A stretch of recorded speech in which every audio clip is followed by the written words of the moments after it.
اگر ہم یہ فیصلہ کر لیں کہ زندگی گزارنے والا کام، محنت کرنے والا محنت کریں گے، اور جو اس کے ساتھ محنت میں اچیومنٹ ہوئی اس کے ساتھ گزارا کریں گے۔ اگر ڈاکٹر کو ہم مانتے ہیں تو نیند نہ ہے تو ڈاکٹر سے پتہ کر لیں گے۔ مقصد یہ ہے کہ اگر ہر چیز کو دعا کے ساتھ کرنا ہے تو گلہ نہیں کریں گے۔ جو شخص دعا کو یا دین کو یا عرفان کو دنیا کے تمام کاموں میں استعمال کرنا چاہتا ہے، جیسا کہ لوگوں نے کیا، بزرگوں نے، اگر وہ کرنا چاہتا ہے تو پھر وہ کرتا جائے، جو ہو جائے وہ حقیقت ہے، اور جو نہیں ہوا وہ بھی مہربانی اللہ کی، کہ جو کام نہیں ہوا اسے چھوڑ دو۔ پھر وہ کہتا ہے یہاں آگے بگاڑ یہاں پیدا ہوتا ہے، کہتا ہے جی میں نے دعا کی ہے، میں آپ کو بھی ملا ہوں، میں آپ سے بھی ملا ہوں، میں فلاں جگہ بھی گیا ہوں، میرا کام نہیں ہوا، اب کام اس کا پیر ہے اور کام ہی اس کی سزا ہے۔ تو مقصد یہ ہے کہ یہ سلسلہ ان لوگوں کے لیے ہے جو اپنے پاس سے خالی و ذہن ہوتے ہیں۔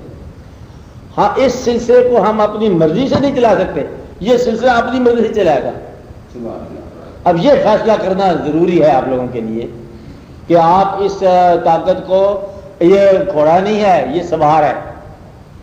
آپ بات سمجھ رہے ہیں کہ آپ عرفان کے گھوڑے پہ جا رہے ہیں نا، عرفان ہی سوار ہوگا کہ جو اللہ نے مہربانی کی، شکر ہے ہم کامیاب نہیں ہوئے، اللہ کی بڑی مہربانی ہوگی، کہتے پھر اللہ کی مہربانی ہوگی بیٹی پیدا ہوگی، ہاں شکر ہے، تو بس اللہ کا کرم ہی ہوگا سارے ہی۔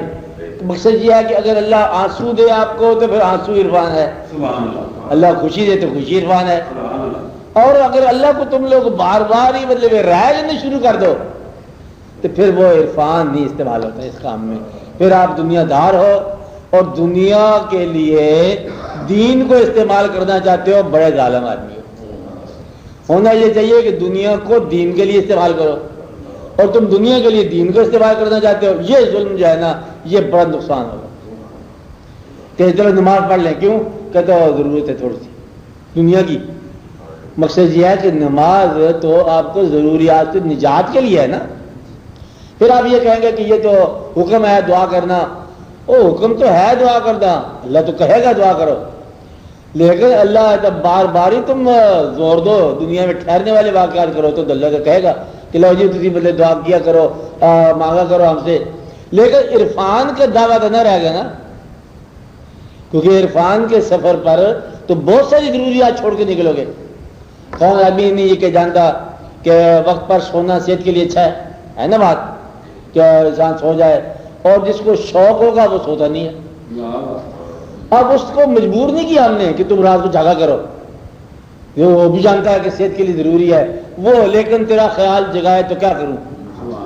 اب جو لیکن تیرا خیال جگائے تو کیا کروں، اب اس کا دعویٰ کون ہے؟ خود ہی اس کا شوق۔ اور اس آدمی نے جس کو شوق مل گیا اس نے یہ دعا نہیں کی یا اللہ میرے کاروبار کر، اس نے کہا کہ کوئی دیدار کی صورت نکال۔